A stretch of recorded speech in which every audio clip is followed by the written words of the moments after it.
What only exists because of people's stupidity? The warning on strollers. Do not collapse while infant is seated. You're telling me this thing's on a portable carriage? What is this? I want my money back. The labels on Superman costumes that say, wearing this does not enable you to fly. Yeah, no duh. I worked at Cabela's for years and they carry a product called the butt out, and it's a tool a hunter would use to remove the anus from a deer. On the back of the packaging in the bottom corner is a warning stating, not for sexual use. Warning labels telling you not to eat things that are not food. Do not place child in shopping bag. I feel like that one's pretty straightforward. The warning sticker on lawnmowers telling you not to touch the blades while they're in motion. Hello everybody, welcome back to Ask EmKay. My name is Mason. Let's get going. It's the year 2050 and the term okay millennial is trending. What are the reasons the young generation is using it? Some big catastrophic event happens? Meh, The Simpsons predicted it 40 years ago. Okay millennial. Back in my day, a townhouse cost $600K and a college degree only earned you $12 an hour. And everyone made fun of us saying that we were lazy and emotionally fragile, but it was the boomers' fault. Okay millennial. All that generation wants to do is marry their sex robots and it's disgusting. You're dead when your body dies, period. You're not real anymore. You're just some damn digital fantasy who thinks you're still that person. I remember the good old days when we used keyboard and mouse or a controller. Kids these days can't live a day without using their brainwave controllers. I wish I had a brainwave controller. That sounds sick. How did your high school crush turn out as an adult? Began acting. It's weird. Every so often I'll see a commercial or something and I'll be like, hey, I know them. My crush is an incredibly sweet person, so I'm glad. I remember walking up to her and asking if we could talk in private, and she said, you can say what you need in front of everyone. Her group of friends were all around. So I asked if she wanted to go on a date. She burst out laughing and said, yeah, no. It was rough, man. Looked her up last year and she's a cage fighter now. What? He's an attractive gay man. I am none of those things. I met her in 1987. We got married 5 years ago. We used to go to the same punk shows. That's where we met. Found her on Tinder. She said I was hot. Pointed out that I was that loser she used to know in high school. Had a big laugh. Been a little over a year and now we send each other memes and hang out occasionally when the pandemic isn't being a bitch. Teachers of Reddit, what is the smartest, most creative way of cheating that you've seen? In a lot of my college courses, I wasn't allowed to use anything higher than a TI-84, so I took the guts out of my TI-89 and swapped it into my TI-84. Never got caught. That's genuinely genius. My teacher shared with us a story about how, since she allowed eating during her test, one person pulled out a giant bag of M&Ms, ate a specific color corresponding to A, B, C, D. It was a two-student duo, and they only got caught when another student ratted them out. Snitch. In elementary or middle school, we had to write a paragraph each week featuring all of the vocabulary words included in that unit. One clever kid wrote something along the lines, one day, kid's name had to write a paragraph for English class. He sat down, picked up a pen, and used these words in it. Proceeds to list out all the words. The teacher only let it go once because she never saw that happen until then. One of my old teachers told us a story about a student who had rigged up tiny scroll of paper in a wristwatch with notes written on it. He turned the scroll by winding the watch. He ended up getting caught because he was winding his watch so damn much during the exam, but the teacher loved the creativity. If OP is a student crowdsourcing cheating strategies, then this is one of the most creative ways of cheating that I've ever seen. Aliens come to Earth. One of them asks, hey, you, do the thing. You know, the thing humans do. What is the thing? Take their nose. I got your nose, but the gray aliens don't have a nose. Sleep, fair enough. Put my phone in one hand, use the other hand to look for my phone. The hand trick that makes it look like I'm pulling my thumb off. Hey, you, do the thing. You know, thing humans do. Ah, aliens! Runs away screaming. Classic human. Nice try, alien infiltrator. You're not gonna get any intel from us. What is the single biggest move in all of history? Thomas Midgley invented Freon and putting lead into gasoline. He knew that putting lead into gasoline was a move, and he did it anyway for money. He knew because he got lead poisoning himself and still lied about its effects on people. I always thought the Fed putting Andrew Jackson on the $20 bill felt like a big you since he hated the idea of a centralized bank. Putting your fishing boats to the coast of every other countries because you already fished everything in your country's surrounding sea. Brutus pretending to be Caesar's best friend and then literally stabbing him in the back. France asking Haiti for a compensation after Haiti overthrew the colonial administration. It took 143 years for Haiti to pay off that debt. Those motherfuckers evolving to suck mammal blood, and now we gotta worry about mosquitoes, leeches, ticks, etc. Yeah, those things.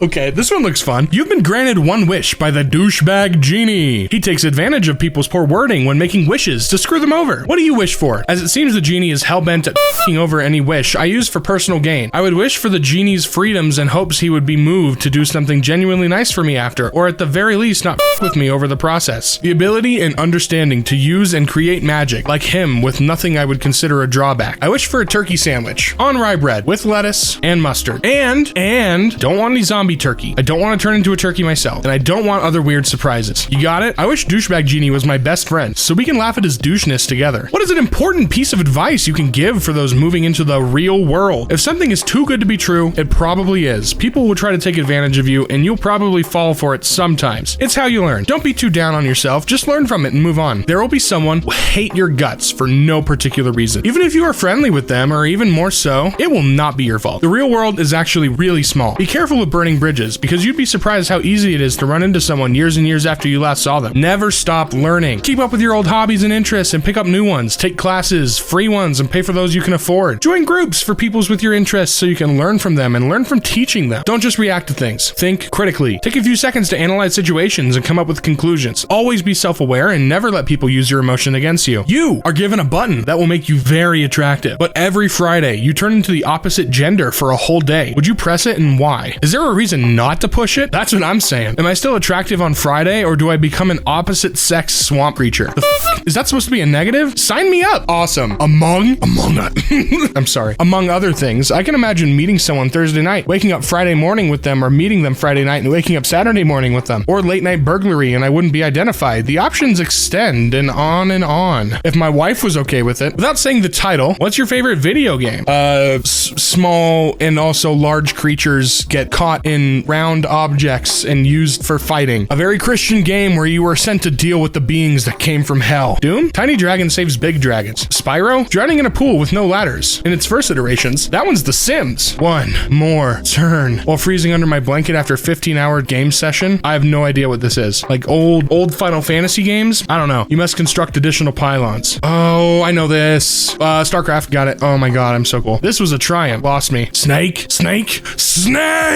Your fruit-killing skills are remarkable. What would 12-year-old you never believe about adult you? That I met a lot of my old childhood Minecraft heroes. That I never became the first man on Mars. That was always my plan. I guess technically it could still be the first. That all of the things I said I'd always remember and never do it as an adult, I've largely forgotten and probably do as an adult. We never got that growth spurt we were promised. That I still laugh at the exact same things. We never achieved that swan status. Still an ugly duckling. Hey, it happens. Join the club. For almost 9 years, I've worked literally 1 minute away from a huge water park and I've never gone there. That I have a kid taller than me. I'm not tall or anything, I just never pictured being shorter than my 13-year-old. That I'm almost 40 and still don't have a stable full of horses. Well, the night is young, get going. What is the strangest thing that happened to you that you can't logically explain? I'm too young to remember this actually, but my mom always tells the story. Apparently when I was younger, like barely able to speak, I was sitting on the floor playing with some toys nonchalantly with my mom when I just said, when I was in heaven, I met a woman who said you'd be the perfect mommy for me. I don't believe that. You're lying. You're faking. No awards. Take the award away. A car going 50, 60 kilometers per hour hit both of my knees in 2008. It was 100% my fault. I wasn't paying attention when I crossed the road. Not only I didn't have any broken bone whatsoever, I didn't even fall. I did flinch quite a lot though. My knees and legs hurt for about 2 days, but I really can't explain how a car going relatively fast hit me only got me to have barely more than a couple bruises. When I was 10 years old, I didn't want to go to school one day. I faked a stomach ache so my grandmother would let me stay at home. I've always been a bad liar, so my Gma tried to call my bluff. She told me if I was too sick for school, then she would be scheduling me a doctor's appointment. 3 hours later, I was rushed into emergency surgery. My fake illness was actually appendicitis, and it was so inflamed that if I hadn't come in that day, my appendix would have ruptured, potentially killing me. I felt 100% fine that day. Faking sick saved my life. I was once changing pants in my room before work and took off my belt. After putting on my other pair of pants, I went to put my belt back on, but my belt was gone. No one else was in the room, and I spent a good 10 minutes looking for it, as I had simply set it on the floor. It's been 10 years and I've never seen that belt again. At friend's house. Friend was in garage working on dirt bike. Driveway empty because parents left a while ago. Go inside to grab a soda. Decided to look for his cat, who I haven't seen all day. I walk into the office and as I'm calling her name, a deep man's voice goes, meow, right into my right ear. I jump and run around the main floor looking for who said that. Didn't find anyone. I once shut my ear in a car door. No idea how. Have tried to recreate it and can't. But oh my god, that hurt. People who have stories they want to share, but have not found a question relevant to them. What are your stories? I was at the zoo one time when I was younger, camp trip, and I stopped by the gorilla enclosure. The gorillas, being gorillas, were ambling all over the place and hooting like crazy, but for some odd reason, when they saw my face, they were enchanted. I had 4 to 5 gorillas just staring at me and lounging around. They didn't seem territorial or anything. I ended up playing a game of peekaboo with one of them, and unfortunately, never got to see any of the other enclosures. It's a fond memory, that's for sure. Wife was on her first Zoom meeting last March in the kitchen. I asked if I could be off-screen cooking breakfast quietly, and she said yes, as long as I'm quiet and not distracting. I wound up burning what I was cooking, causing lots of smoke. Then when I was trying my best to get the situation situation under control, my robe that I was wearing laid on the burner, electric stove, and started smoking. So basically my wife told me not to be distracting, and I wound up lighting myself on fire. To her credit, she maintained poise and completely ignored my situation. We still laugh about it a year later. I was in the middle of a contract once with a guy when blood started pouring out of his ear. He ran straight out the door without a word, and I was all kinds of worried for him. I'm so glad he turned back up later that week and explained that he just had surgery on that ear. When I was a child, I thought the term bust a nut was the same as break a sweat or to heavily exert yourself. I remember one day telling my old sister that I had busted a nut after cleaning the house, and the look of pure confusion and concern on her face. I didn't find out until years later what that actually meant. I'm a female, by the way. In a busy revolving door downtown, a guy stopped mid-cycle to pick something up off the floor. As he bent over, the glass partition in the revolving door immediately behind him whacked him hard in the butt. The guy made a big scene, yelling at the person behind him that he did it on purpose and that he was going to call his lawyer. What? You know what? Just to be safe, thing you did end up saving your ass later. Safety glasses. When working away, it's easy to talk yourself into doing something really quick without them, and then there was always a voice in your head yelling at them to put them on. Stopped grinding the thing I was working on, got my glasses, came back, and then this chunk flies up and cracks through the right lens. I knock out my shoes and squeeze the toes for good measure. Hi, Mr. Brown Recluse. Only happened once, but once was good enough to convince me it was a good habit to have. Arrive in San Francisco a week into a trip. As we gather our things, a moment of downtime, I go back check bus, cause you know, it never hurts. Found my passport, which I had no idea I'd dropped. I had a car sitting on a jack stands because I needed to do some transmission work. Before climbing under it, I thought it'd be a good idea to rock the car around. One of the jack stands was not in the right spot and the car slipped off, slamming down on the front disc brakes. Would have killed me. Saved an email where a lead developer told me to do something stupid. A couple years later, him, now a manager who liked to yell at his subordinates, we were talking about the stupid behavior and he yelled, "Well, why did you do that?" I pulled up his email, clearly instructing me to do just that. He sputtered and walked off, speechless. Take 10 before you send has saved my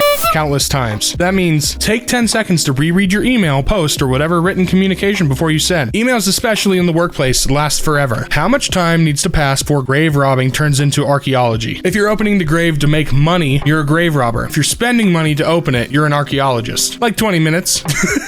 Okay. I actually had to look this up once for reasons. It's 100 years, or when the deceased has no remaining living relatives, whichever comes first. It isn't time, it is intent. Grave robbing is to plunder the grave for valuables. Excavating an archaeological site is to learn. I usually just wait for the family to leave. Oh my god, you're a bastard. It's not a question of time, but rather a question of hats. What's the best euphemism for telling people that they're stupid? Easy now. Don't let your brains go to your head. In Russian, we have... do I want to do the... I'm not doing the accent. Intelligent thoughts have always followed him, but he was faster. My dad often refers to decisions being made unhindered by any knowledge of the facts. You could hide your own Easter eggs. He is a modest man with much to be modest about. I think I saw this one here previously. You aren't the biggest idiot in the world, but you better hope they don't die. What are some horrifying things to consider when thinking about aliens? Aliens could do to us what we did to wolves, selectively breeding a once noble species in grotesque ways, transforming us to the equivalent of bulldog, poodles, dachshunds, or even worse, pugs. That they could have been here the entire time, playing Farmville with us. Would be scary to imagine a starved, desperate race of beings that are trying to keep the world alive by any means necessary. The possibility of them already knowing about us, but us not knowing about them. We have no idea if they know. They could be committing space espionage right now, and we wouldn't know about it. It's possible that they are fat single-cell organisms just loafing around. For all we know, aliens might not be the little green men that fly around in flying saucers and destroy us with laser beams. They could be an interstellar pathogen that show up one day and silently and effortlessly kill all of us without warning. Our immune system would have no idea what hit them. I have never thought about it that way. Oh my god. What is the greatest design f*** up of the human body? Why do ears have to pick up so much wind noise when you're running? Could it be improved? Body needs water. Me drinks water. Body pees. More water or you die. Anaphylaxis. Your body will choke itself to death in an attempt to protect itself. The brain knowing it's doing something wrong, but still pushing itself to do it for some dopamine. Fingernails are too damn fragile. Ripped off my goddamn fingernail last week. Not fun. Dunno, but I wish my tongue could clean my teeth like a toothbrush does. Aliens taking notes from this post so they know our weaknesses. And that's gonna do it for today's episode. Thank you so much for watching. Have a wonderful rest of your night. Bye-bye!